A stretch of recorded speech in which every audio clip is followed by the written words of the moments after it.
ओम ओम ओम ओम ओम। आ रही आवाज?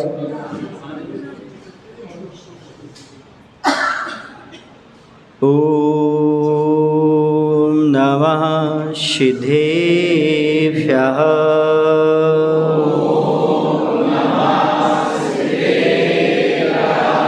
ओम नमः सिद्धेभ्यः।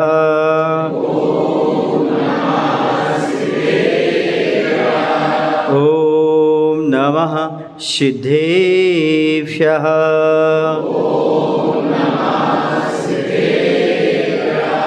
नमो अरिहन्तानं।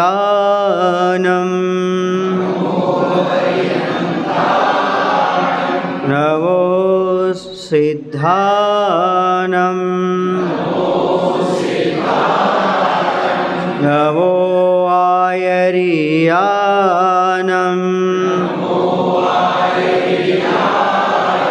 नमो वज्रायानं।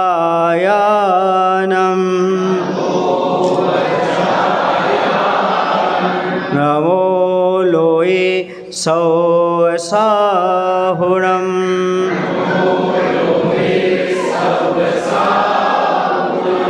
बोले अहिंसामयी विश्व धर्म की। देवाय देव श्री महावीर भगवान की। मूल नायक श्री शंभोनाथ भगवान की।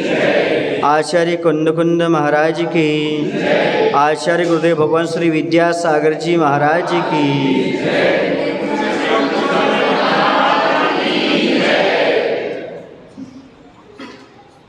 जैन दर्शन के मुख्य सिद्धांतों में अनेकांत और शादवाद को लिया गया है। अनेकांत का अर्थ होता है जिसका अंत अनेक हो। अनेकांत का अर्थ होता है एक वस्तु में विरुद्ध अनेक प्रकार के धर्म पाए जाते हैं, उनको स्वीकार करना सो अनेकांतवाद कहलाता है। जैसे कि आत्मा नित्य भी है, आत्मा अनित्य भी है। द्रव्य दृष्टि से आत्मा नित्य है, शाश्वत है, कभी नष्ट होने वाली नहीं है।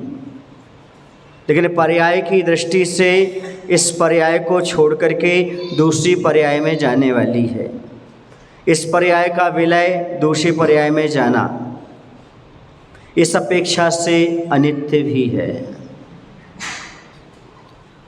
यह जीव 10 प्राणों से भी जीता है और 2 प्राणों से भी जीता है।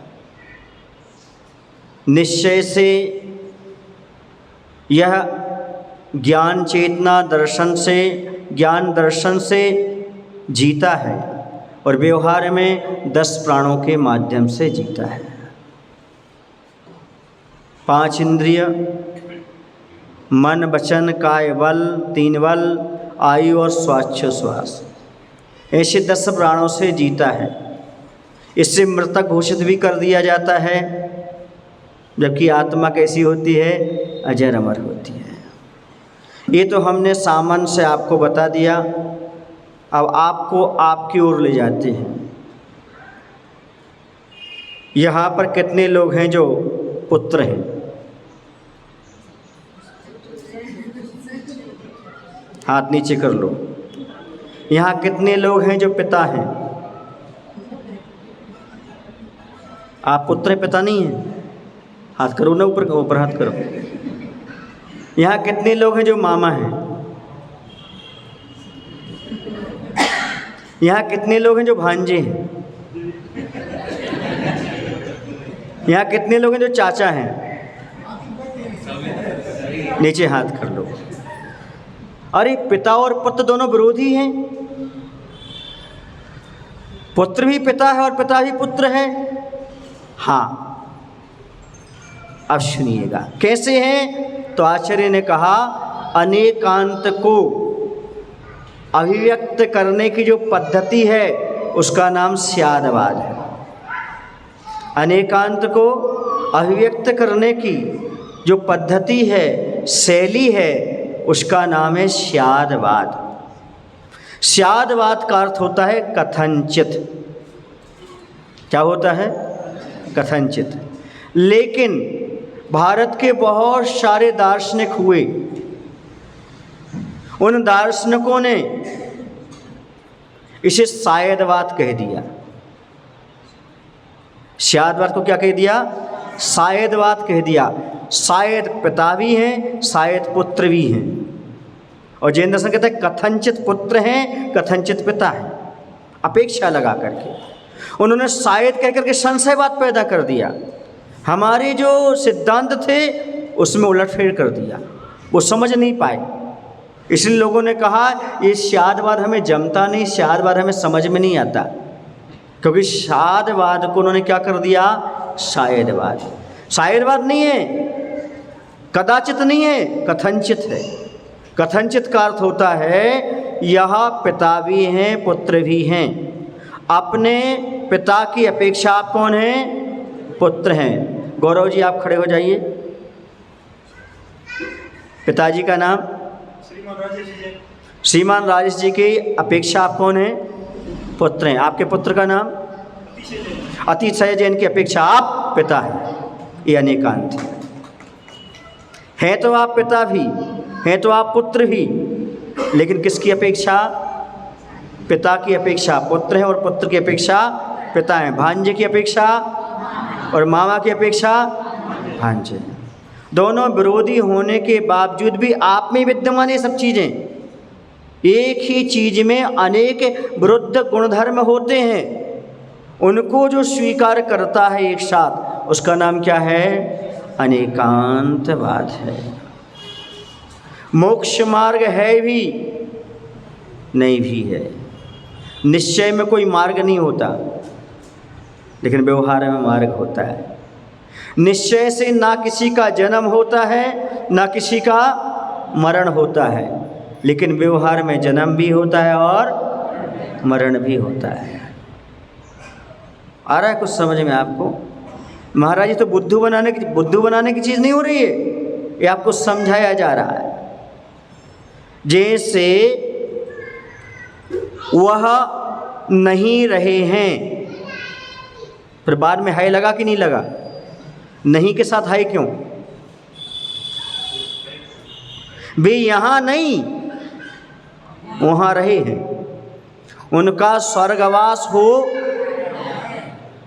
आत्मा मरी नहीं है, आत्मा भी है पर यहाँ से चली गई है। आत्मा नष्ट नहीं हुई, इसलिए कहते हैं वो नहीं रहे हैं, यहाँ नहीं पर हैं, कहीं ना कहीं हैं, उनका अस्तित्व कहीं ना कहीं विद्यमान है। इस चीज़ को स्वीकार करना यही कहलाता है अनेकांत। ये सप्तभंगी नय पर चलता है। क्या चलता है? 7 भंग हो जाते इसके। स्याद अस्ति, स्याद नास्ति, स्याद अस्ति नास्ति, स्यात् वक्तव्य, स्यात् अवक्तव्य, ऐसे लेकर के कितने हो जाते हैं? 7 नय हो जाते हैं। तो किसी व्यक्ति ने सप्तभंगी नय को पढ़ा, वह जैन नहीं था, वह बहुत प्रभावित हुआ, उसने जैन धर्म को अपना लिया इस नए पद्धति को सुन करके, समझ करके। तो उनके साथी ने उसने कहा भाई तुमने क्या किया? हमारा इतना अच्छा धर्म था, उसे छोड़ करके तुमने जैनियों का सप्तभंगी नय स्वीकार कर लिया, 7 भंगी नय स्वीकार कर लिया। तो उसने कहा क्या करें, तुम्हारे यहाँ रहते रहते इतनी गंदगी आ गई थी कि 7 से साफ कराने पड़ी। क्या? 7 लोगों से सप्तभंगी नय, 7 लोगों से समय। अब समझ में आ रहा कि नहीं आ रहा? उसने कहा आपने सप्तभंगी नय के स्वीकार कर लिया। उसने कहा तुम्हारे यहाँ रहते रहते इतनी गंदगी आ गई थी, 7 लोगों से मुझे सफाई कराना पड़ी, तब मेरा मन उज्ज्वल और निर्मल और पवित्र हुआ। इस अनेकांत के स्यादवाद को जो व्यक्ति समझ लेता है, उसकी सारी समस्याएं अपने आप समाप्त हो जाती हैं। जहाँ पर एकांत है वहाँ पर ही है, ही ऐसा ही है, एकांत हो गया। नहीं, ऐसा भी है और ऐसा भी है, ये पिता भी हैं, ये पुत्र भी हैं। नहीं, ये पिता ही हैं, ऐसा कहना एकांत हो गया। नहीं, ये पिता भी हैं और पुत्र भी है, क्या हो गया? अनेका। नहीं, आत्मा शुद्ध चैतन्य स्वरूप है, ऐसी ही है। नहीं, वर्तमान में अशुद्धि भी है, पर्यायजनित अशुद्धि है, ये अनेकांत है। त्रिकाल शुद्ध है, लेकिन वर्तमान में अभी कैसी अनुभव कर रही है? अशुद्धि का अनुभव कर रही है, अशुद्ध है, ऐसा स्वीकार करना। कपड़ा हमेशा सफ़ेद है, स्वच्छ है, लेकिन वर्तमान में दाग लगे हुए हैं। प्रश्न है, द्रव्य को शुद्ध करना कि पर्याय को शुद्ध करना?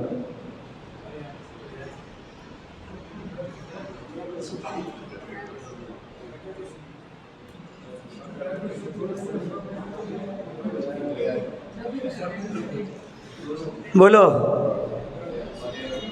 द्रव्य को शुद्ध करना कि पर्याय को शुद्ध करना है? चलो, ये नहीं बता पाओगे, बताओ, कपड़े को साफ करना कि गंदगी को साफ करना?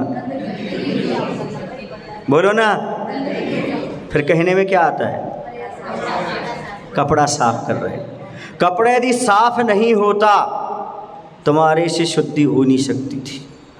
कपड़ा साफ है, उस पर जो साफ साफ गंदगी नजर आ रही है उसे साफ करना है। तुम्हारा द्रव्य शुद्ध है, जो पर्याय का दोष है उसको समाप्त करने का प्रयास करना है। मैं तो शुद्ध हूँ, मुझे कुछ आवश्यकता नहीं है, तो फिर अशुद्ध पर्याय क्यों निकल रही है? ये चलना फिरना, घूमना उठना बैठना, पान खाना, रोटी खाना, अशुद्ध पर्याय क्यों निकल रही है? जैसा द्रव्य है वैसी वर्तमान में पर्याय है।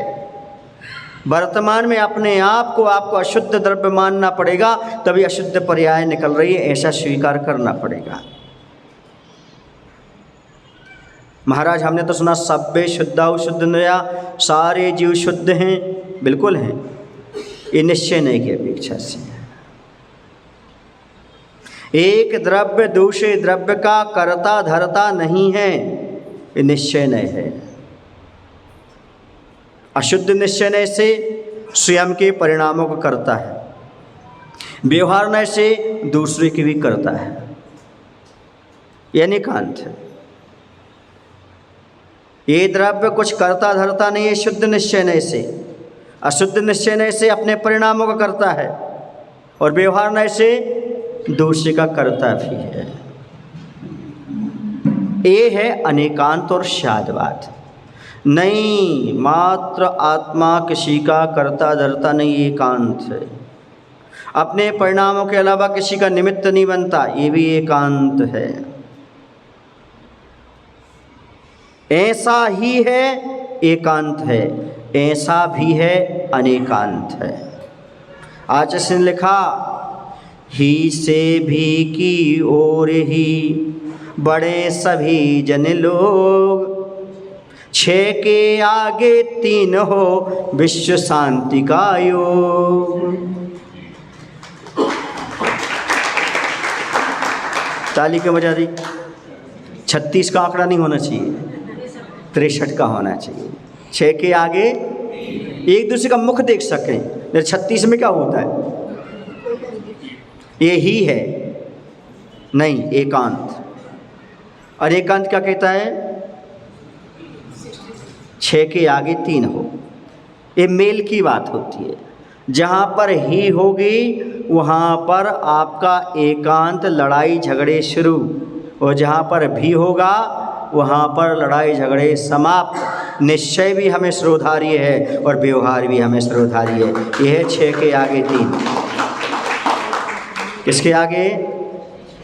6 के आगे 3 हो विश्व शांति का योग। सारे विश्व में शांति लाना चाहते हो तो 6 के आगे 3 रखो, 3 के बाद 6 मत रखो। ऐसा हो जाता है।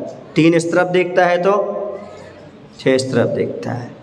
जहाँ पर ही की बात आएगी वहाँ पर लड़ाई झगड़े शुरू हो जाएंगे, और जहाँ पर भी आएगी। आचार्य कहते हैं मैं ही सत्य हूँ ऐसा नहीं, जो सत्य है सो मेरा है। बताओ सत्य क्या है? मैं जो कह रहा हूँ वही सत्य है ऐसा नहीं, जो सत्य है सो मेरा है। बोलो सत्य क्या है? मैं जो कह रहा हूँ वही सत्य है ऐसा नहीं, बल्कि जो सत्य है सो मेरा है, मैं उसको स्वीकार करने वाला हूँ। बताओ सत्य क्या है?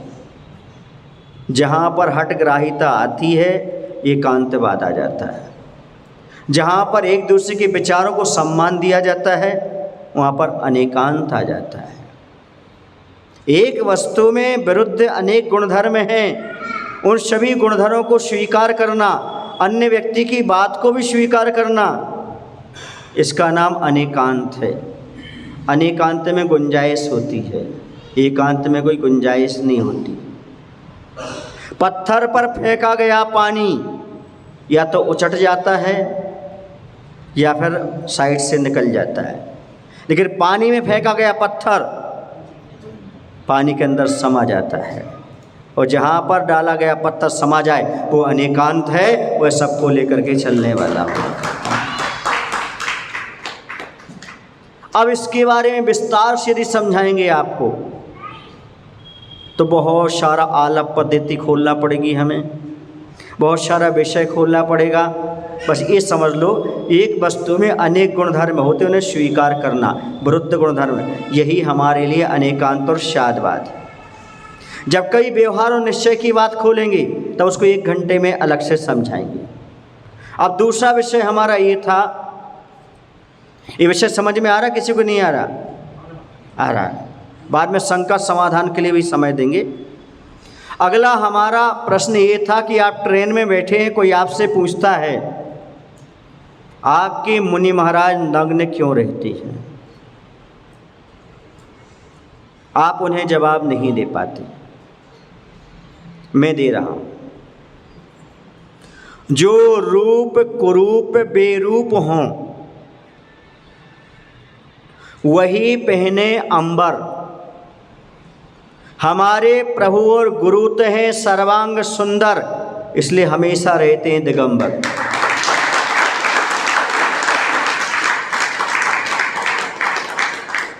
प्रश्न उठता है, बेरूप कैसे कह दिया आपने? बेरूप 2 प्रकार के होते हैं, कुरूपता 2 प्रकार की होती है। एक शरीर की कुरूपता होती है, दूसरी विषय वासनाओं की कुरूपता होती है।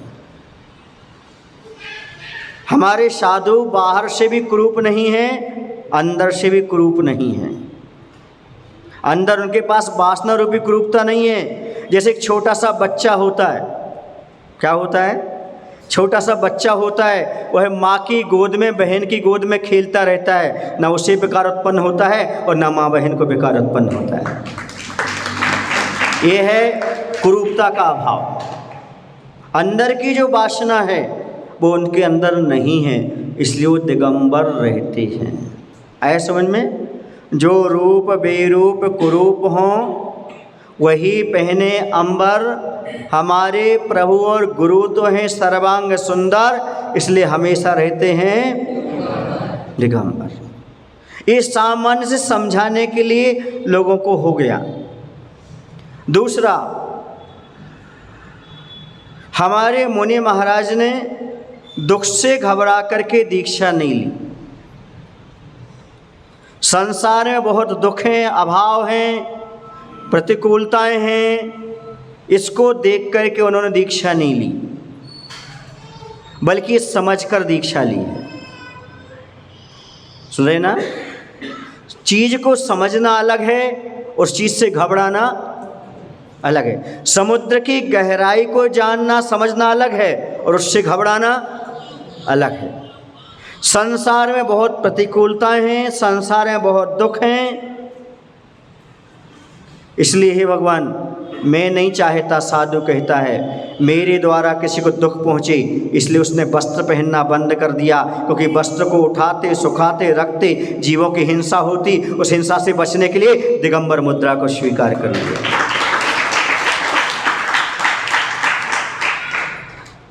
एक बूंद अनछने पानी में 36,450 त्रस जीव होते हैं। माइक्रोस्कोप, वो भैया खड़ा हो जाए जो हमें कल दिखा रहा था।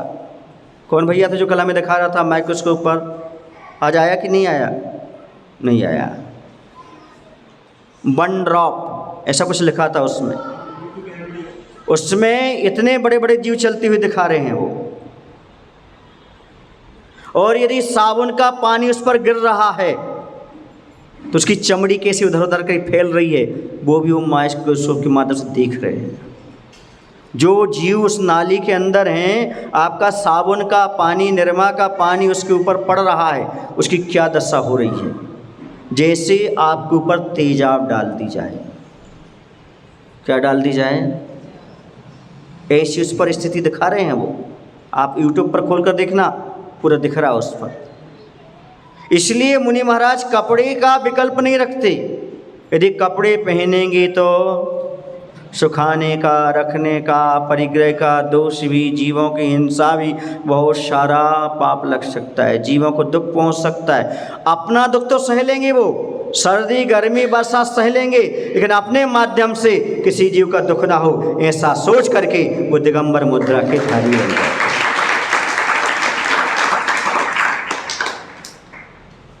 अस्त्र शस्त्र तो रख सकते हैं ना, तलवार है, भाला है, बंदूक है, ढाल है, त्रिशूल है, ये रखने में क्या बाधा है? क्यों नहीं रखते आपके महाराज? क्यों आपके भगवान ने नहीं रखा? तो सुन लो, समझ में आए तो ताली बजाना, नहीं तो नहीं बजाना, अंदर लेकर के जाना। जो दूसरों से भय खाते हैं और दूसरों को भय दिखलाते हैं, वही रखते हैं अस्त्र और शस्त्र। हमारे प्रभु और गुरु न किसी को भय दिखलाते हैं, न किसी से भय खाते हैं, वे तो अपनी आत्मा में लीन रहते हैं, मस्त, इसलिए नहीं रखते अस्त्र और शस्त्र।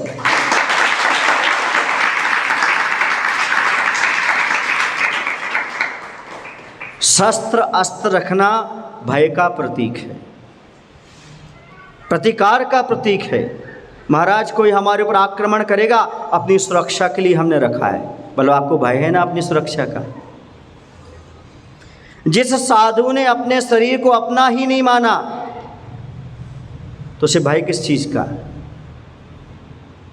जब आप शरीर को परिग्रह, अपना मम इदम अभिप्राय मात्रम परिग्रह, यह मेरा है ये शरीर, ऐसा भाव रखना ही तो परिग्रह है। ये मेरी वस्तु है, ऐसा भाव रखना ही तो परिग्रह है। इसलिए उन्होंने अपने शरीर को अपना नहीं माना, शरीर में रह रहे हैं। जैसे आप किसी किराए के मकान में रहते हैं, कहीं गड़बड़ी होती है तो किराए का है, हमें कुछ नहीं करना, टूट फूट हो रही होने दो। किसका है ये मकान? बोलो ना, किराए का है। क्यों कपिल? बहुत मुश्किल है उसमें रहो और ये कहो ये किराए का है, मैं कुछ नहीं कर रहा हूँ, बहुत मुश्किल होता है ना, बहुत मुश्किल होता है। ये महाराज से सीखो कैसे होता है। इसी प्रकार इस शरीर का मालिक यदि कोई है तो वो समाज है। मैं आत्मा के परिणाम को संभाल के रखता है, शरीर को समाज रखना चाहिए, समाज की धरोहर है। ये मेरा नहीं, ये किसका है? उनकी धरोहर है। वो जैसा करना चाहे, उनकी व्यवस्था है क्या करना। मुझे क्या संभालना है? अपने परिणामों को संभालना है। महाराज जी हमारे यहाँ व्यवस्था कैसी लग रही है आपको? अब महाराज क्या बोलेंगे? महाराज कहेंगे भैया हम तो व्यवस्थित हैं। सुन रहे ना, व्यवस्था की जरूरत नहीं पड़ती। यदि सावक वास्तव में व्यवस्थित हो तो साधु को कोई व्यवस्था की जरूरत पड़ती नहीं। जहाँ सावक व्यवस्थित नहीं होते वहाँ साधुओं को व्यवस्था की जरूरत पड़ती है। यदि सावक जागृत है, सावक व्यवस्थित है, तो साधु को कोई व्यवस्था की जरूरत नहीं पड़ती। क्योंकि साधु जहाँ है, जैसा है, जिस रूप में है, वो अपने आनंद में रहता है। आ गए दोनों प्रश्न आपको समझ में? साधु शस्त्र अस्त्र क्यों नहीं रखते? वो किसी से भयभीत नहीं होते और किसी जीव को भय भी नहीं पहुंचाते।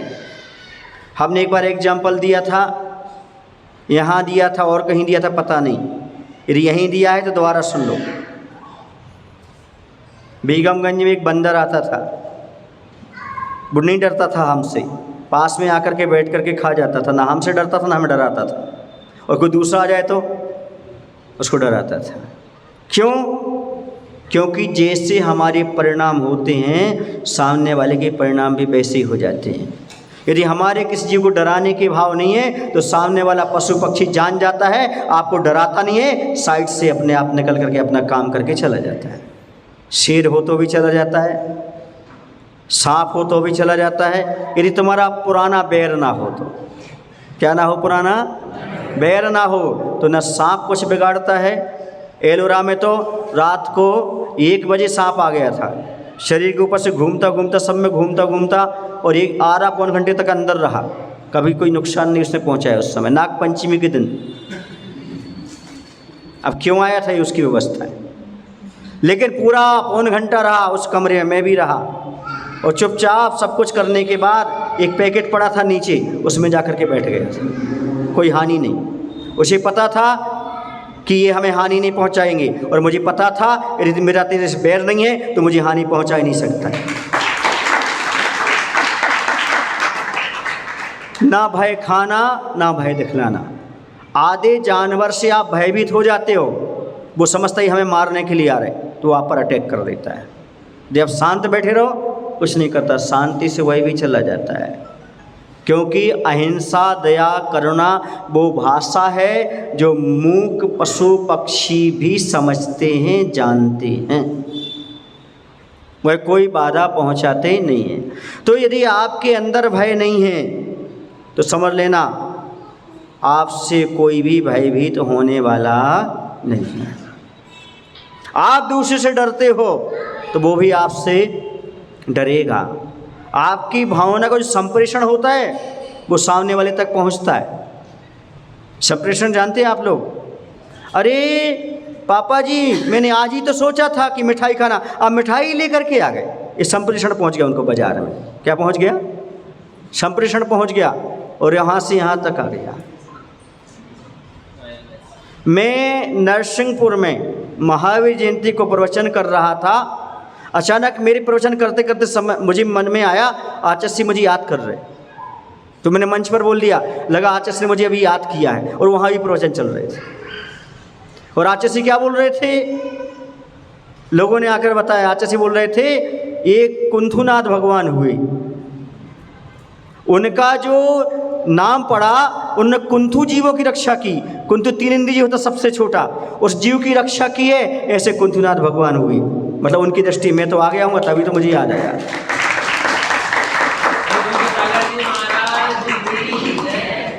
इंदौर में वंदना कर रहे थे, तो आज ऐसी वंदना करते करते करते कहते हैं, जब मैं स्वयंभू पढ़ता हूँ ना तो भगवान कम नजर आते हैं, तुम लोग ज़्यादा नजर आते हो। जैसे शांतिनाथ भगवान की स्तुति पढ़ा तो शांति सागर याद आ जाते, कुंथुनाथ भगवान तो देखे नहीं, कुंथु सागर याद आ जाते। ऐसा समझ में आपको? इस संप्रेषण अपने आप यहाँ से वहाँ, यहाँ से वहाँ, कहीं ना कहीं पहुँचता है। आपके परिवार में भी ऐसा होता होगा, होता कि नहीं होता है? आप याद करते हो, उनका जल्दी टेलीफोन आ जाता है, कॉल आ जाता है, होता इस संप्रेषण के माध्यम से। इसी प्रकार से हमारी जो मन की वर्गणाएँ हैं वह उन जीवों पर पहुँचती हैं, इसलिए हमारे आपस के कनेक्शन विरोधाभास में नहीं रहते। कैसे हो जाते हैं? इक्वल हो जाते हैं। इसलिए भय खाने की आवश्यकता नहीं, भय दिखलाने की आवश्यकता नहीं होती। अब आपको समय दे रहा हूँ। कल एक भैया ने, किसी ने प्रश्न किया था भूत प्रेत के बारे में। वो भी भैया है क्या? खड़ा हो जा। हाँ बोलो।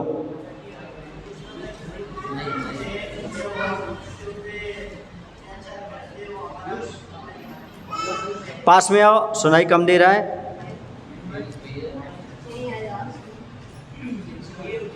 बोलो। हाँ,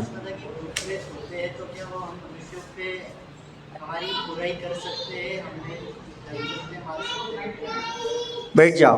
पहली चीज़ तो भूत प्रेत होते हैं कि नहीं, ये समझने की आवश्यकता है। जैन दर्शन में तत्वासूत्र ग्रंथ आदि ग्रंथों में 8 प्रकार के व्यंतर देवों का वर्णन आया। देवास चतुर्निकायः, देव 4 निकाय 4 समूह में होते हैं। भवनवासी, व्यंतर, जोशी और कल्पवासी या वैमानिक। ठीक है ना, वैमानिक, ये 4 प्रकार के देव होते हैं। इनमें होते हैं व्यंतर देव। व्यंतर के 8 वेद होते हैं। किन्नर, किमपुरुष, महोरा, गंधर्व, यक्ष, राक्षस, भूत, पिशाच, ये 8 प्रकार के देव हुआ करते हैं, जिसमें भूत जाति के भी होते हैं, यक्ष भी होते हैं, पिशाच जाति के भी होते हैं, ये सारे महोरग भी होते हैं, सब प्रकार के होते हैं। अभी आप वर्तमान में टीवी पर इच्छाधारी नाग नागिन की पिक्चर देखते होंगे, देखिए आप लोगों ने, बोलो ना।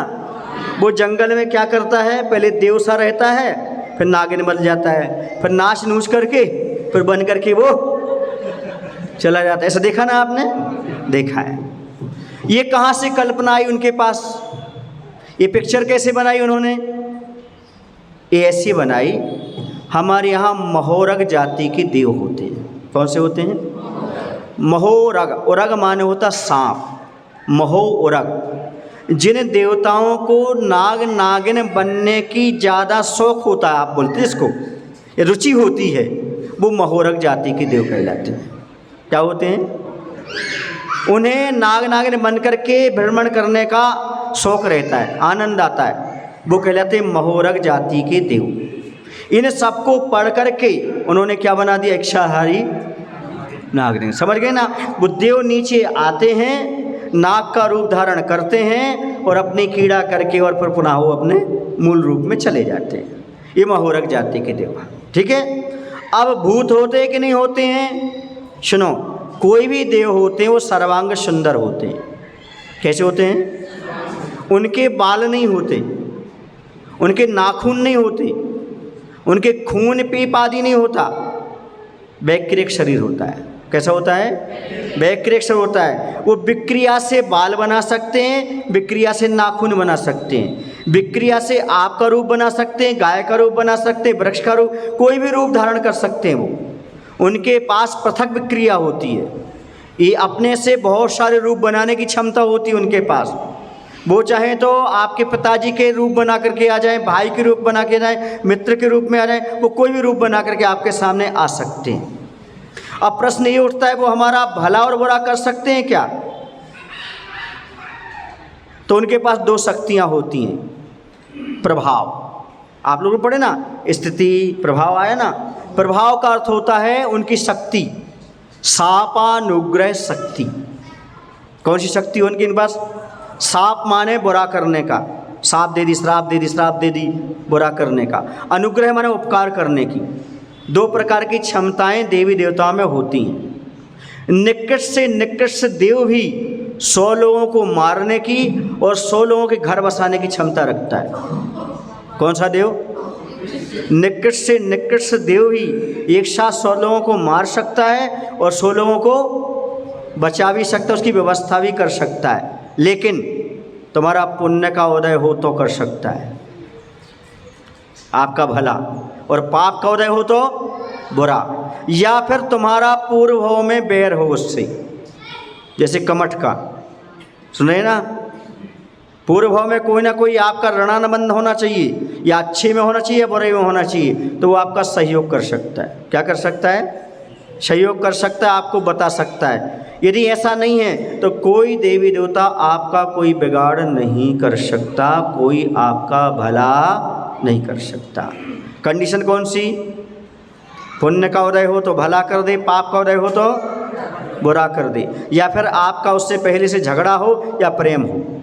प्रेम हो तो अच्छा करेगा और झगड़ा हो तो बुरा करेगा। सुन रहे हैं आप लोग? ये इनकी स्थिति होती है। किनकी? देखो, उसको बाहर ले जाओ भाई, यदि बाहर ले जाएंगे तो एक ही लोग डिस्टर्ब होंगे जो ले जाएंगे। तो क्या हुआ, देवी देवता में शक्ति होती है, लेकिन यदि देवी देवता हर किसी पर उपयोग करने लगते तो आपकी क्षमता कहाँ जाती, आपकी स्वतंत्रता कहाँ जाएगी? वह हर किसी पर नहीं कर सकते। देवी देवता पुलिस वालों जैसे होते हैं। कैसे होते हैं? पुलिस वालों जैसे कैसे होते हैं? मान लो आप एमएलए बन करके आए, आपके बॉडीगार्ड बन करके चलेंगे, लेकिन आपने घोटाला कर दिया, आपको हथकड़ी डाल देंगे। आए समझ में?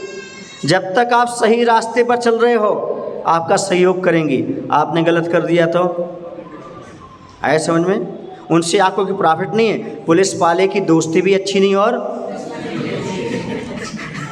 ऐसी देवताओं की कोई दोस्ती नहीं, कोई दुश्मनी नहीं। महाराज जी, हमने देखा है बहुत सारे देवी देवता मंदिर में रहते हैं। कहाँ रहते हैं? कहाँ रहते? मंदिर में। देखो, देवताओं का नाम सुन के बच्चे रोने लगे।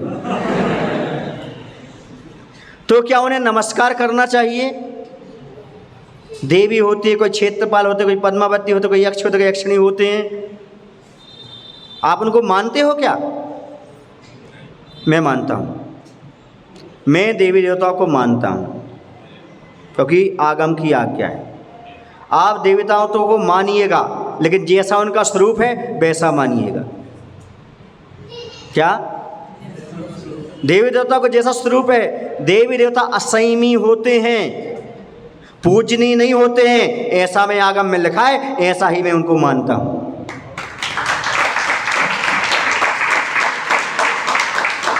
क्या आप देवी देवताओं को मानते हैं? हाँ, मानता हूं। वो असंयमी हैं, पूजनीय नहीं है। फिर महाराज वो मंदिर में हैं और हम क्या बोलें? निस्सही निस्सही निस्सही। इसका मतलब क्या हुआ? Side please, side please, side please.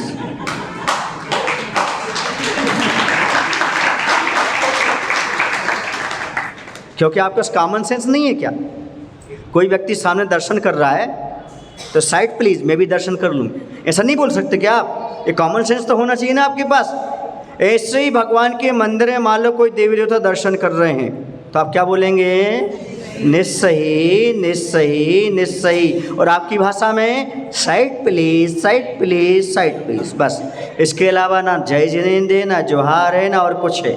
ऐसा कहीं आगम में और कोई उल्लेख नहीं मिलता। हम मुनि राजों को भी यही आज्ञा है। आप किसी वृक्ष के नीचे बैठना चाहते हो, लघु शंका दीर्घ शंका करना चाहते हो, किसी खाली भवन में धर्मशाला में प्रवेश करना चाहते हो, नदी के किनारे से गुजर रहे हो, तो क्या बोलो? निस्सही निस्सही निस्सही। हम मुनियों को भी यही कहा गया। क्यों? क्योंकि कॉमन सेंस सबके पास होना चाहिए। Side please, side please, side please. भैया आप यहाँ रहते हो, मैं आ गया हूँ, मैं यहाँ बैठूँ क्या? ऐसा बोलने में क्या दिक्कत है? पहले से कोई रह रहा है, नदी के किनारे उनका आवास रहता है। भवन, भवनपुर, आवास, तीन चीज़ें होती इनके पास। कितनी होती? भवन, भवनपुर और आवास। इनका जन्म नीचे होता है व्यंतरों का। कहाँ? नीचे चित्रा पृथ्वी में। खर भाग, पंख भाग और अपोहल भाग, प्रथम पृथ्वी के 3 भाग हो जाते हैं। सुन रहे ना? तो इन लोगों की यहाँ व्यवस्था रहती। अपोहल भाग में नार की रहते, बाकी पंख और खर भाग में ये भवनवासी और व्यंतरों के जन्म स्थान बने हुए हैं। वो उनके हो जाते आवास। क्या हो जाते हैं? आवास। भवन, भवन। और आवास उनका रहता है यहाँ पर। कहाँ पर? पेड़ के ऊपर, मंदिर में, खाली भवन में, नदी के किनारे आदि आदि। भवनपुर बड़े बड़े टापू होते, पर्वत आदि, उन पर रहते हैं। यत्र तत्र विचरन्ति थी व्यंतरा, जो यहाँ वहाँ घूमते रहते हैं वो व्यंतर हैं, आप नहीं। वो जो घूमते रहते हैं, जैसे आप भी घूमते रहते हो, बोले मैं भी व्यंतर हूँ।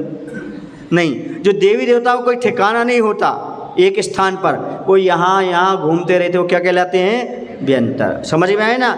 इनसे डरने की आवश्यकता नहीं है, पाप से डरने की आवश्यकता है। क्या? पाप से। यदि आप पाप से डरते हो तो कोई भी व्यंतर, कोई भी आपको बाधा नहीं पहुंचा सकता। यदि आप सच्चे सम्यक दृष्टि हो तो देवी देवता आकर के आपकी रक्षा करेंगे, आपकी व्यवस्था करेंगे, आपको कहीं जाने की जरूरत नहीं है। आस्था श्रद्धा वो दौलत है, दौलत है। आस्था श्रद्धा वो दौलत है जो हर किसी पर लुटाई नहीं जाती और अपने दिल की बात हर किसी को बताई नहीं जाती। आस्था श्रद्धा ऐसी थोड़ी कहीं भी सिर पटक दो, क्या 15 रुपये का श्रीफल है क्या, कहीं पटक दो, ऐसा सर हर जगह नहीं झुकाया जाता। सर झुकेगा तो कहाँ? बीतरागी प्रभु के चरणों में, बीतरागी गुरु के चरणों में। आस्था श्रद्धा वो दौलत है जो हर किसी पर लुटाई नहीं जाती और अपने दिल की बात हर किसी को और बताना भी मत, क्योंकि लोग मलहम कम नमक ज़्यादा लिए घूमते अपने। मैं कब से ढूंढ रहा था इन पिछी कमंडल वालों को, मैं कब से ढूंढ रहा था इन पिछी कमंडल वालों को, यही धो सकते हैं मेरे दिल के छालों को। हर कहीं अपने छाले लेकर मत घूमो, वहाँ पर नमक रहता है। यदि कोई देवी देवता आपके लिए सब चीज़ें दे रहा है तो वो क्यों भटक रहा है संसार में? और मंदिर में आने का उद्देश्य धन कमाना है, पुत्र पाना है कि आत्मा कल्याण करना है? तो देवी देवता आत्मा कल्याण कर देंगे आपका। जिनके स्वयं का सम्यक दर्शन का पतियारा नहीं है वो आपको मोक्ष मार्ग बताएंगे क्या? बोलो ना। क्योंकि भवनवासी व्यंतर और जोशियों में जन्म लेने वाले सम्यक के साथ जन्म नहीं लेते। किसके साथ जन्म नहीं लेते? अब वहाँ पर सम्यसन हो भी सकता है और, लेकिन जन्म कैसा होगा? मिथ्यात्व के साथ ही होगा, ये नियम है।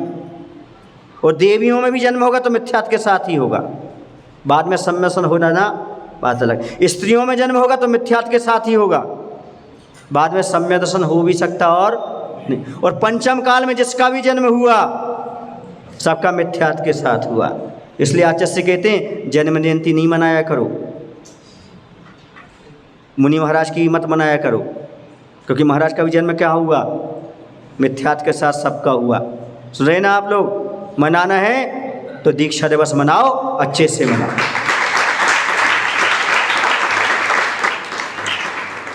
अगला प्रश्न,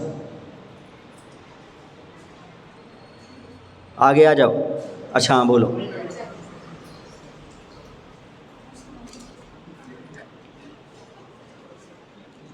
महाराज जी, कई लोगों को देखा है कि देवी देवता आते हैं, तो क्या वो आते हैं या नाटक करते हैं? बैठ जाइएगा। ये प्रश्न क्यों उठा, आते हैं कि नाटक करते हैं? सुनो, मैं पहचान बता देता हूँ आपको। यदि किसी देवी के अंदर देवी देवता आए तो उसकी पलक नहीं झपकती। उस व्यक्ति की जिसके अंदर देवी देवता आए हैं ये पहचान है, उसकी क्या नहीं झपकती? पलक नहीं झपकती। सुबह नाटक क्यों करते? वो ऐसा ऐसा घूमते ताकि कोई पकड़ ना ले कि हमारी पलक झपक रही कि नहीं झपक रही। इसको एक सेकंड भी अपना सर नहीं रोकते। वो क्या करते रहते हैं? समझ लेना, नाटक है। क्या है? नाटक है। दूसरी बात बता दूं, आप उसकी जम करके छिंगरी पकड़ लेना, ये पकड़ लेना, यदि वो छुड़ाने का प्रयास करना करे तो समझना नाटक है। क्या है? ये नाटक है। दूसरी बात, यदि वो एक चीज़ को बार बार बोल रहा है तो नाटक है। आपने उससे पूछा आप कहाँ से आए हो, उसने कहा हम फलानी दरगाह से आए हैं, फलाने वहाँ से आए हैं। फिर पूछना हमने सुना नहीं, बताना आप कहाँ से आए हो। उसने दोबारा आंसर दे दिया, एक चांटा देना भगया से। क्योंकि देवी देवता एक बात को दूसरी बार नहीं बोलते। उनकी आँखों की, यदि आप सुनो, प्रश्न दो उत्पन्न होते हैं। देवी देवता शरीर के अंदर प्रवेश करते हैं कि नहीं करते, ये भी अभी तक आगम में प्रमाण नहीं मिला। सुन रहे ना? मृतक शरीर में तो प्रवेश कर सकते हैं, लेकिन जीवित में प्रवेश करते हैं कि ऐसा अभी तक उल्लेख नहीं मिला। हाँ, बाहर से एक्टिविटीज़ करा सकते हैं। वो बाहर रहेंगे और आपके अंदर से एक्टिविटीज़ करा सकते हैं, आपकी हाव भाव वैसे आपको लग सकते हैं। उसका शरीर बहुत भारी हो जाता है। किसका? जिसके अंदर देवी देवता का प्रभाव होता है। एक बार की बात है, अब आपको बता दूं कैसे नाटक चलते हैं। बता दूं? बता देता हूँ। एक बच्ची हमारे पास आई, उनके माता पिता लेकर के आए, उसकी अवस्था शादी की थी। मतलब 1-2 साल में शादी ही उसकी होना थी। सुन रहे आप लोग कि नहीं? उस समय निर्भय सागर जी हमारे कमरे में थे, जो भी आचार्य निर्भय सागर अष्टापद चले गए ना, वो उस समय एलक जी थे और मैं मुनि था। हमारे कक्ष में तिलवारा घाट में वह एक साथ चतुर्मास किया था आचार्य के साथ, एक ही कक्ष में थे हम दोनों। तो वो आकर के बताने लगे कि महाराज जी ये उनके मामा जी की कोई बच्ची रिश्तेदार थे, उन्होंने हमारे पास रख दिया। बोले महाराज जी इनको समझाओ तो, इनको देवी देवता परेशान कर रहे हैं। हमने कहा महाराज जी आप और हम रहें और ये बच्ची रहे, इनके माता पिता ना रहें तो अपन बात करें, अपन 3 हो जाएंगे। बात की, हमने माता पिता को बाहर कर दिया। हमने कहा देखो बेटी तुम्हारे अंदर कोई देवी देवता नहीं, सुन रहे ना? यदि हम तुम्हारे मम्मी पापा से कहते हैं तो तुम झूठी साबित हो जाओगी और गड़बड़ हो जाएगा। तुम तो ये बताओ तुम ये नाटक क्यों कर रही? उसने स्पष्ट बोला हम ये नाटक इसलिए कर रहे हैं क्योंकि हमें शादी करना है, और शादी करना है जिस लड़के से मम्मी पापा उससे तैयार नहीं है। तो उसने हमें आइडिया दिया था उस लड़के ने, तो भूत का नाटक करो, तुम्हें कोई देखने वाला नहीं आएगा, पर हमसे तो शादी हो ही जाएगी।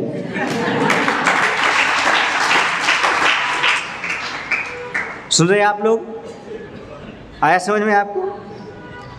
अब मैं गुना जिले में था। कहाँ था? आपको पूरा जो कॉन्सेप्ट आपके अंदर है वो सबको क्लियर करूँगा मैं, चिंता मत करना। गुना में था, महामस्तकाभिषेक चल रहा था, सारे सावक महामस्तकाभिषेक कर रहे थे। एक महिला को देवी आती थी, चिल्लाने लगी अनर्थ हो रहा है, अनर्थ हो रहा है, पाप हो रहा है, पाप हो रहा है। मैं कहा शांत बैठ, चुपचाप बैठ यहाँ पर, बैठ जा, बाद में सुनेंगे तुम्हारी क्या अनर्थ हो रहा है, अभी कार्यक्रम होने दो। कार्यक्रम हो गया, तब तक शांत बैठे रहे। हमने कहा क्या दिक्कत थी? बोले वो अभिषेक कर रहे हैं ना, वो शुद्ध नहीं है, वो शुद्ध नहीं है, वो शुद्ध नहीं है। हमने कहा हम उससे बात कर लेंगे, तुम जाओ। हमने पूछा, हमने कहा कौन कर रहा था? बोले उसके पति कर रहे थे। कौन कर रहे थे? उसके पति कर रहे थे। सुन रहे ना? हमने उसको महिला को एकांत में बुला करके बात पूछा। हमने कहा क्यों, आपके पति कैसे शुद्ध नहीं है, पहले ये बताओ आप। बोले महाराज जी वो रात्रि में 12 के बाद आते हैं, पता नहीं कहाँ रहे थे। समझ गए आप? समझ गए? या बाकी तो इशारा काफ़ी है। हमने कहा कोई बात नहीं। एक दिन क्या हुआ, फिर वो आई और चिल्लाने लगी महाराज जी हमारे पति को पिछी दे दो, पिछी दे दो, पिछी दे दो, हमारा उद्धार हो जाएगा। मैं समझ गया वो ये कहना चाहती है इन्हें ब्रह्मचर्य व्रत दे दो। क्या दे दो? मैंने कहा देखो ये तुम नाटक कर रहे हो, दुनिया को पता है आपके अंदर भूत है, प्रेत है, तुम्हारा पति तो मजी कर रहा है, गुलछर्रे उड़ा रहा है, और तुम्हें क्या बना करके ये भूतनी है तो कुछ ही बोलती रहती है, और तुम कुछ ही बोलोगे और भूतनी सिद्ध हो गई हो तो वो तो कुछ भी करता रहेगा, कोई विश्वास नहीं करेगा। तो पहले नॉर्मल हो जाओ, सही हो जाओ। वो 4 महीने में सही हो गई, भूत चले गए उसके। सारे गांव को पता हो गया कुंतु सार भूत उतारती है।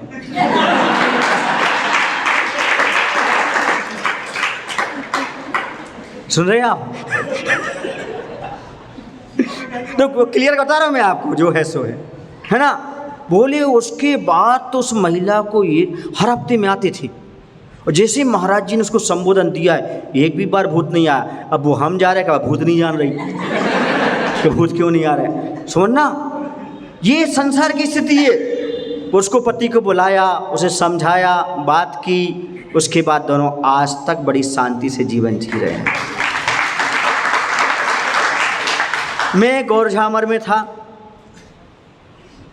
एक केशली की महिला थी, वो उनके परिवार के हमारे पास लेकर के आए। हमने उससे पूछा क्या समस्या है। उसको वास्तव में समस्या थी। क्या थी? वह गला पकड़ लेता था उस महिला का, सूजन आ जाती थी पूरे गले में, यहाँ तक गले में आ जाती थी। होता क्या था, ये छोटी बहू थी, मतलब जो उसको परेशान करता था उसका जेठ था। कौन था? जेठानी भी थी, पर क्या हुआ, जेठानी की और जेठ की बनती नहीं थी। क्या नहीं थी? बनती नहीं थी उन दोनों की। अब जब उन दोनों की बनती नहीं थी तो सेवा किसने की? देवरानी ने। वो उस पर गलत शक करती थी। ये बीमार पड़ गया, अस्पताल में जाकर के सेवा किसने की? देवरानी की। मरते समय उसने अपने हाथ की अंगूठी निकाल करके सारी किसको दे दी? देवरानी को दे दी। उसका मरण हो गया। क्या हो गया? मरण हो गया। अब मरण होने के बाद अब वो आता है, क्या करता है? और कहते मेरी अंगूठी निकाल।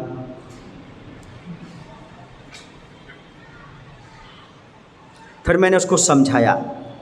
और वो जो महिला है ना, वो हमें एक एक अक्षर सा बता रही सारी चीज़ें।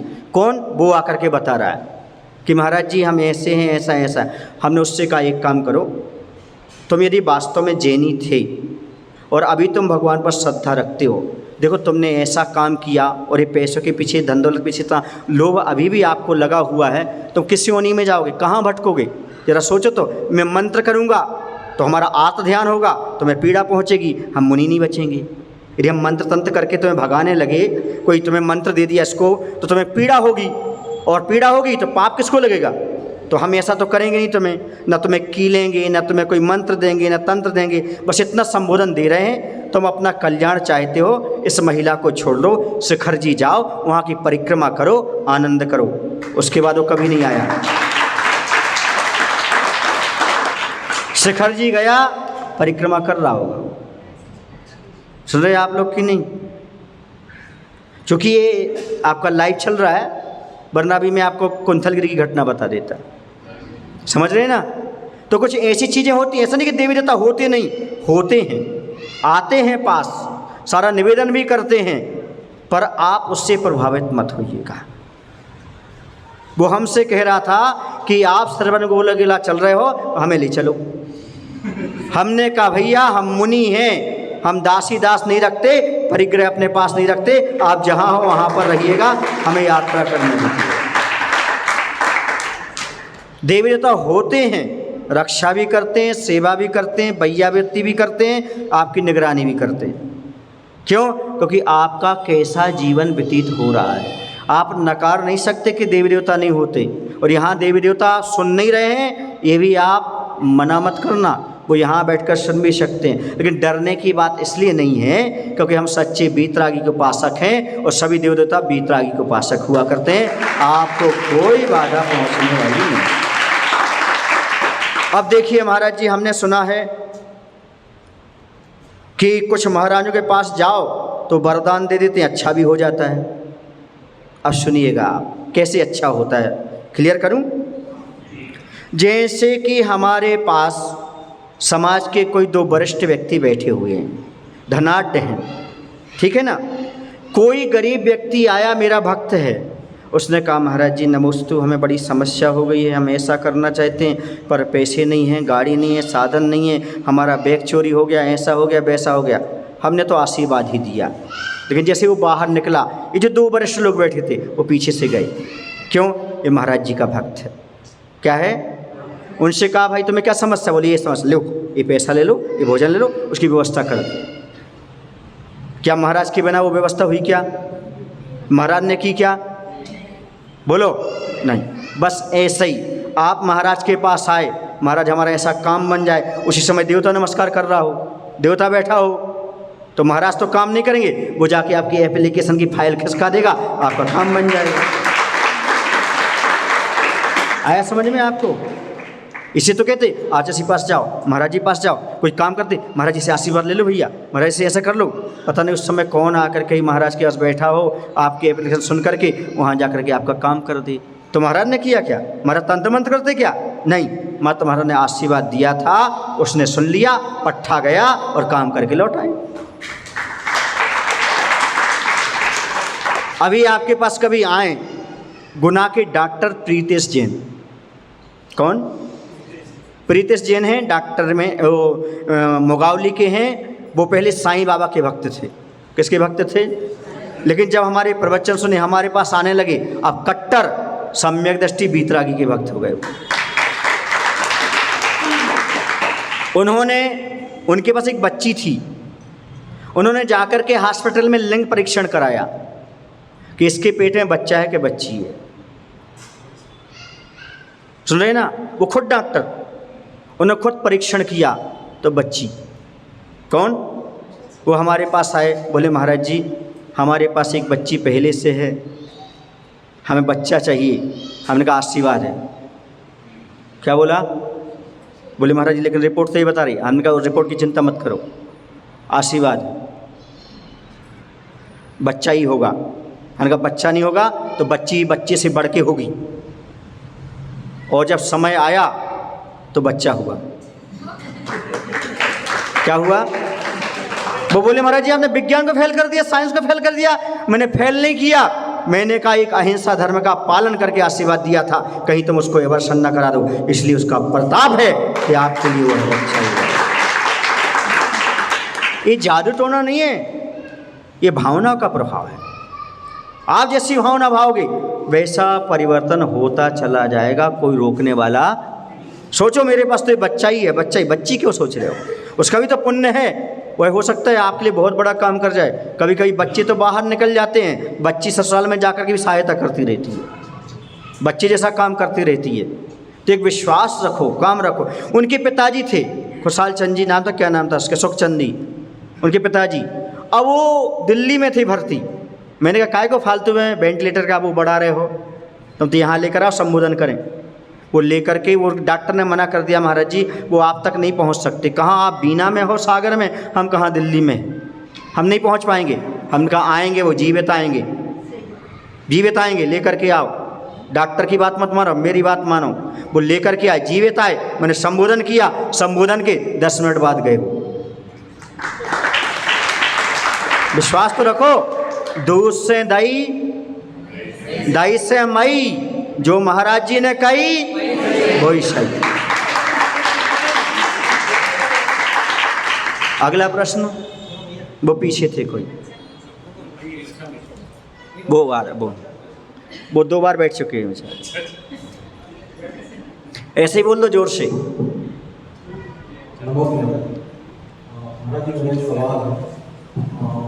जब भी हम किसी चीज़ का त्याग करते हैं, चाहे वो रात्रि भोजन हो, आलू हो या कुछ भी चीज़ हो, तो लोगों को कहते हुए देखा कि यार ये तुम्हारी उम्र है जिसमें अभी तुम त्याग कर रहे हो। तो मेरा सवाल यह है कि त्याग करने की या ध्यान करने की कोई स्पेसिफिक उम्र होती है क्या? बहुत अच्छा, अगर वो होती है तो क्या है? बहुत अच्छा, बैठ जाओ, एक सवाल, बैठ जाओ, बैठ जाओ, बैठ जाओ। ऐसा प्रश्न करने वालों से मैं प्रश्न करता हूँ, ऐसा प्रश्न करने वालों से मैं प्रश्न करता हूँ, पाप करने की उम्र कितनी होती है?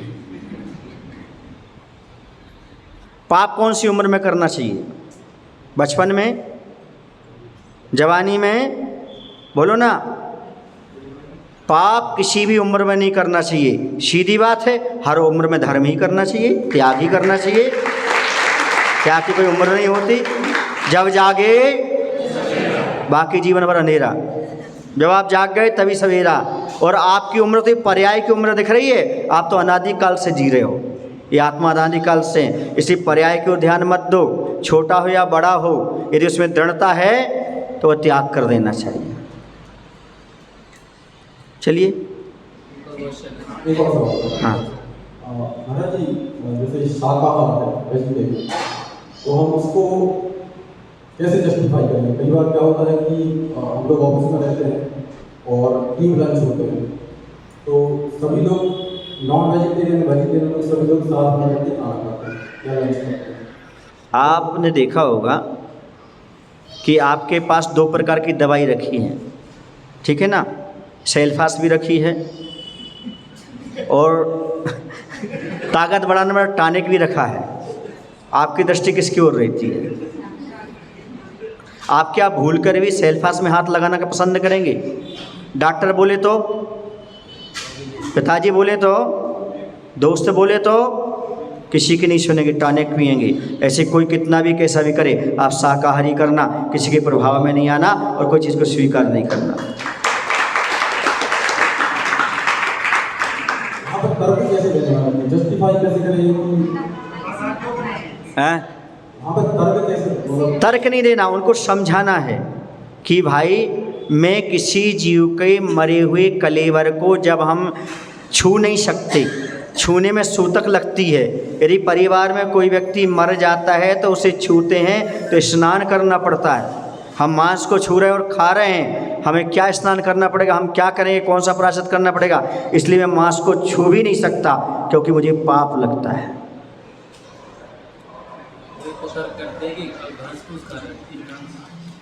यदि कोई कहता है आप घास फूस खा रहे हो, वो भी जीव हैं, उनको बता देना मांस 2 इंद्रिय से शुरू होता है। किससे होता है? घास फूस आदि एक इंद्रिय हैं, वनस्पति हैं, इन्हें मांस नहीं होता। यदि इल्ली वगैरह को देखो उसमें खून और मांस निकलता है, लेकिन अनाज में ऐसा कुछ भी नहीं होता। ये अच्छे श्रावक हैं, नमोस्तु करके प्रश्न कर रहे हैं। महाराज जी आपने बोला था कि आप शस्त्र अस्त्र नहीं रखते हैं। हाँ, तो फिर आप पिछी कमंडल क्यों? बहुत अच्छा, बैठ जाओ। हम शस्त्र अस्त्र नहीं रखते, लेकिन महाराज आप पिछी कमंडल क्यों रखते हैं? इसलिए रखते हैं क्योंकि जो पिच्छिका होती है ये मयूर पंख की होती है, और ये मयूर को पीड़ा दे करके नहीं प्राप्त की जाती। मयूर जो होता है वर्ष में 2 या 3 बार अपने पंखों को स्वतः ही छोड़ती है। उन पंखों को शावक कलेक्ट करते हैं और ये ले आते हैं। ये पंख क्यों? यदि आप नेत्र के ऊपर से इसको चलाएंगे तो आपकी आँखों में तकलीफ नहीं होगी। इसी प्रकार से जहाँ हम बैठेंगे, जहाँ पुस्तक आदि को उठाएंगे, वहाँ पर सूक्ष्म जीव रह सकते हैं। उन जीवों को बचाने के लिए इस संयम का उपकरण पिच्छिका को स्वीकार कर लेते हैं। हमारे मुनि महाराज जो जीव दिख रहे हैं उनको तो बचाते ही हैं, जो दिखाई नहीं दे रहे उनको ही बचाने का भाव रखते हैं, इसलिए पिच्छिका रहते हैं। कमंडल इसलिए रहते हैं, महाराज को बाधा होती है, किसकी? लघु शंका की, जंगल की, कहीं मंदिर में जा रहे तो हाथ पैर धोने के लिए शौच उपकरण कहलाता है, उस शुद्धि के लिए कमंडल रखते हैं।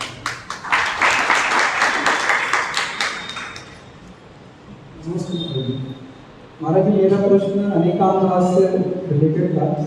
इसको जो कई लोग जो शायद बात बोलते हैं वो शायद इस संबंध में बोल सकते हैं कि उनका ये तर्क रहता है कि आप निर्णय कैसे करोगे किसी भी चीज़ का। यदि हम हर गुण धर्म को यदि देखने लग जाएंगे किसी भी चीज़ के लिए कि ये है ये भी नहीं है, तो आप किसी चीज़ के डिसीजन पे कैसे पहुँचेंगे? तो उसके बारे में थोड़ा सा। बहुत अच्छी बात है। देखिएगा, चौराहा किसे कहते हैं? 4 रास्ते पर होता है, लेकिन जहाँ आप खड़े हैं वो चौराहा है, उसमें 4 राह नहीं है। वो क्या है? वो उसमें 4 राह नहीं है, वहाँ से 4 राह जाती हैं। ये तो आत्मा है, मनुष्य है, लेकिन इसके अंदर से मामा, चाचा, काका, पिता, पुत्र निकलते हैं। निर्णय तो ये है कि एक आत्मा ही मनुष्य है, निर्णय तो पहले ही से हो गया। ये तो मात्र ये चौराहा है, यहाँ से राह गुजर रही है। आपको जिस तरफ मुख करोगे आपको वो राह दिखने लगेगी। आप पिता हैं तो आपको पुत्र दिखने लगेगा, आप पुत्र हैं पिता दिखने लगे, निर्णय अपने आप हो जाएगा। महाराज जी ये सिर्फ आत्मा में तो ये बात समझ में आती है, यदि व्यवहार में हम इसको यूज करेंगे तो कोई भी निर्णय पे कैसे पहुंचा जाएगा कि अभी तो हम अनेकांतवाद को अप्लाई करें? देखिए, आपकी मीटिंग क्यों होती है? मीटिंग इसलिए तो होती है, सबके विचारों को सुना जाता है। सबके विचारों को सुनने के बाद एक निर्णय लिया जाता है, डिसीजन लिया जाता है, ऑप्शन में भी रखा जाता है। ऐसा नहीं तो फिर ऐसा कर लेंगे अपन, वो तो है ही नहीं भी, ऐसा भी कर लेंगे, ऐसा भी कर लेंगे, होता कि नहीं होता? यही तो उसका निर्णय लिया जा रहा है। बट फाइनल में एक निर्णय तो लेना ही पड़ेगा आपको, क्यों नहीं लेना पड़ेगा? और लेंगे हम फाइनल। यदि हम विवक्षा लेकर के लेंगे फाइनल तो हो जाएगा। इसमें हमें क्या प्रॉफिट है, हमें क्या इसमें क्या लॉस है, ये देखते हुए हम निर्णय ले लेंगे उसका। मामा कहने में क्या बाधा है, पिता कहने में क्या बाधा है? यदि हम पुत्र हैं तो पिता का निर्णय ले लेंगे, यदि हम पुत्र हैं तो यदि हम पिता हैं तो पुत्र का निर्णय ले लेंगे, हमें क्या दिक्कत है? पर हम तीनों निर्णय नहीं ले पाएंगे कि तुम पिता भी हो पुत्र भी। हमारी दृष्टि से नहीं हो, आप दूसरे की दृष्टि से हो सकते, तो अपने अपनी दृष्टि से हम निर्णय ले लेंगे, क्या बात है उसमें?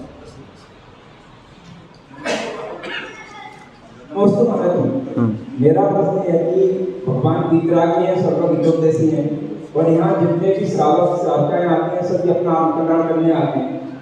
क्या करने? आत्मकल्याण, बिल्कुल। आत्मकल्याण करने आते हैं। फिर जब मंदिर जी में आते हैं तो सारी की सारी जो भक्ति की जाती है या स्तोत्र पढ़े जाते हैं, जैसे पार्षद का स्तोत्र है, पार्ष नारी का स्तोत्र पढ़ते हैं, तो उसमें सारी की सारी व्याख्या मतलब भारी व्याख्या आती है, दीवार वाली व्याख्या आती है, जबकि भगवान तो वीतरागी है। तो इसको कैसे समझें कि वो जो पढ़ रहा है कि आप पुत्री को भले पुत्र के लिए महा संकटों से निकाले दाता, वो भी कुछ है, भगवान वीतरागी है, तो वो कैसे ये सब चीज कर? बहुत सही बात है, बैठ जाओ। निश्चय नैसे तो भगवान करता नहीं है, लेकिन भक्ति में भगवान को कर्ता माना जाता है। किसमें? भक्ति में भगवान को कर्ता माना जाता है। प्रेम बस, अनुराग बस ऐसा कहा जाता है, भगवान ऐसा करते हैं, भगवान ऐसा करते हैं, भगवान ऐसा करते हैं। इसलिए कहा जाता है यदि हम भक्ति में भगवान को कर्ता नहीं मानेंगे तो हम अहंकार कर जाएंगे, हम ईर्ष्या में फंस जाएंगे और हमारे पास मन की उद्गार व्यक्त करने का समय भी नहीं मिलेगा। और ऐसा नहीं है कि भगवान के निमित्त से कुछ नहीं होता। लिखा है भगवान पाप और पुण्य दोनों से ऊपर उठे हुए हैं, लेकिन हमारे पुण्य की वृद्धि में और पाप की नजरा में भगवान ही सहायक है। जब हम भगवान के सामने भक्ति करते हैं तो हमारे जो अशुभ कर्म सामने आ रहे हैं वो निर्जरित होते हैं और शुभ कर्म आगे आते हैं, तो बिगड़े काम बन जाते हैं और आगे काम बिगड़ते नहीं हैं। इसलिए भगवान को हम इस प्रकार का स्वीकार करते हैं। जो मन से पूजा करते हैं पूजा उनको फल देती है, पूजा भक्त पुजारी के सारे संकट हर लेती है। भगवान संकट नहीं हरते, लेकिन पूजा हरती है। अब पूजा किनकी? भगवान के गुणों के प्रति जो अनुराग रखा वो पूजा है। तो पूजा किसकी है? हमारे भाव से पूजा हुई। वो क्या हुई? इसलिए हमारे कर्म की नजरा होती है, कर्म छटते हैं, सारे काम अपने आप होते चले जाते हैं। महाराज जी, मेरा प्रश्न है कि हम जाने अनजाने में बहुत सारे पाप करते रहते हैं, तो अगर हम पुण्य ज़्यादा करें तो पापों को काटा जा सकता है, या जो पाप किया है उसको भोगना ही पड़ेगा? बहुत अच्छा, बैठ जाओ। यहाँ कितने लोग हैं जिन्होंने करेला बनाया?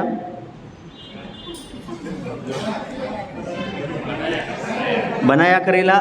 सुनो, मैंने बनाया था बहुत पहले, 27 साल पहले, पर मुझे आज भी याद है। करेला बाजार से आप लाते हो, इतना कड़वा होता है कि आप खा नहीं सकते, सुन रहे ना?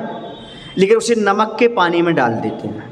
किस में डाल देते हैं? बोलो ना, क्यों डालते हैं नमक के पानी में? उसकी कड़वाहट कम हो जाए।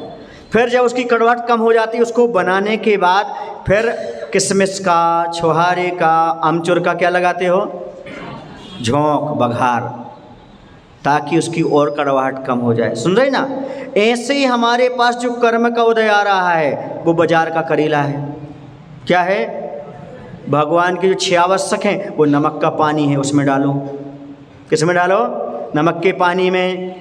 फिर सामायिक आदि किशमिश का ज्वार लगा दो, वो सहनीय हो जाएंगे। कर्म तो 30 बराबर थे, लेकिन भोगने योग्य हो गए, सहनीय हो गए। सुन रहे? ऐसा नहीं है कि पापी को ही कर्म का उदय आता है, धर्मात्मा को भी आता है। पर पापी करेला सीधा खाता है तो भिन भिन आता है, ई बहू, ये दद्दा, ये दादी चिल्लाता है। और धर्मात्मा करेले के लिए पानी में डालता है, रोज अभिषेक पूजन करता है, छुहारा लगाता है, मजे से चाव से बैठ कर के पूरी के साथ खाता रहता है, मस्त आनंद लेता रहता है।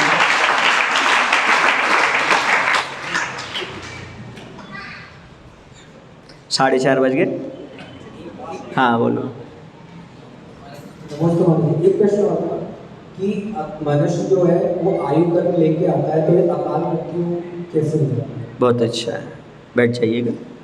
पेट्रोल पंप से आदमी 5 लीटर लगा के आया, क्या उसे मालूम है एवरेज 12 का है? कितने का है?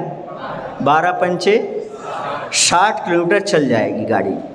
लेकिन मंदिर के सामने आया, श्रीमती जी अभी गप्पे कर रही हैं।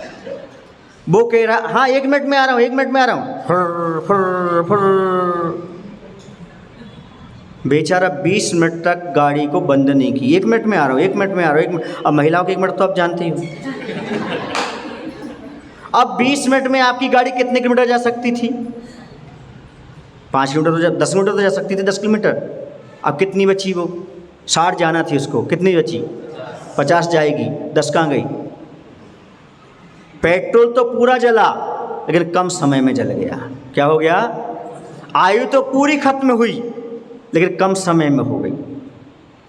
उसमें लिखा आगम में कि तुम आयु जितनी लेकर आए हो, आयु तो पूरी खत्म होगी, आयु के निश्चित तो पूरे खिंचेंगे, पर कम समय में खिर सकते हैं।